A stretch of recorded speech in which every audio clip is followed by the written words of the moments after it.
दिल रे हम होश में नइखी होत बायसन फील रे माल लाल ओढ़निया में बांध ले गइल दिल रे मोर माल ओढ़निया में बांध ले गइल दिल रे बिहुक बिहुक के ठुनुक ठुनुक के कुहुक कुहुक के सुसुक सुसुक के रे रोहवत बहनी जियल भइलम सकील रे इहे सोच के माथा जाता हमरो हिल रे इहे सोच के माथा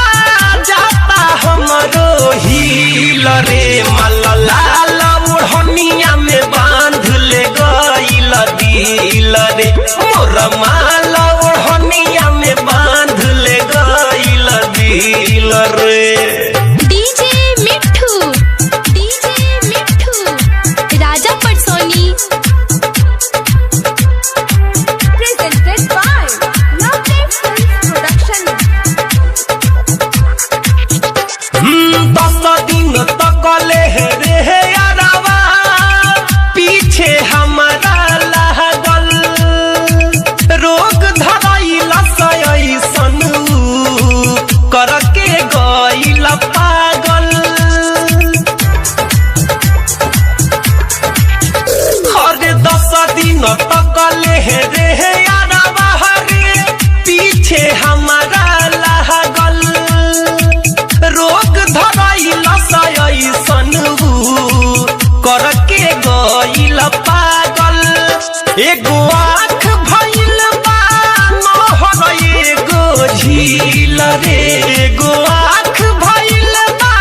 नहर एगो झील रे मोर माल ओढ़निया में बांध ले गइल दिल रे माल लाल ओढ़निया में बांध ले गइल दिल रे।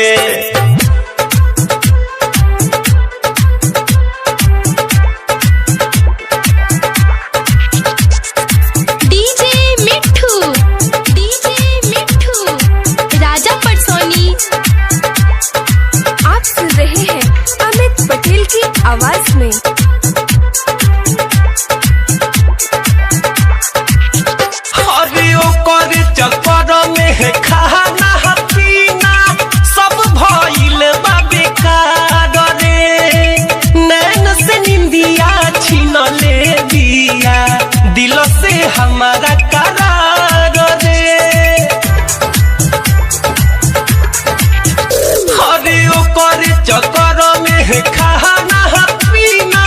सब भइल बा बेकार रे नैन से निंदिया छीन ले दिया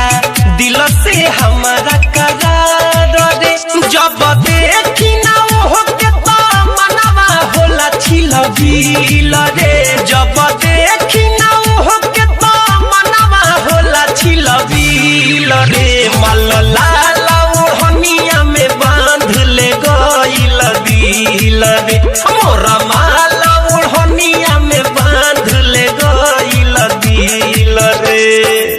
बिहुक बिहुक के ठुनुक ठुनुक के कुहुक कुहुक के सुसुक सुसुक के रे रोहवत बहनी जियल भइलम सकील रे इहे सोच के माथा जाता हमरो हिल रे इहे सोच के माथा जाता हमरो हिल रे मल लाल ओढ़निया में बांध ले गइल दिल रे मोर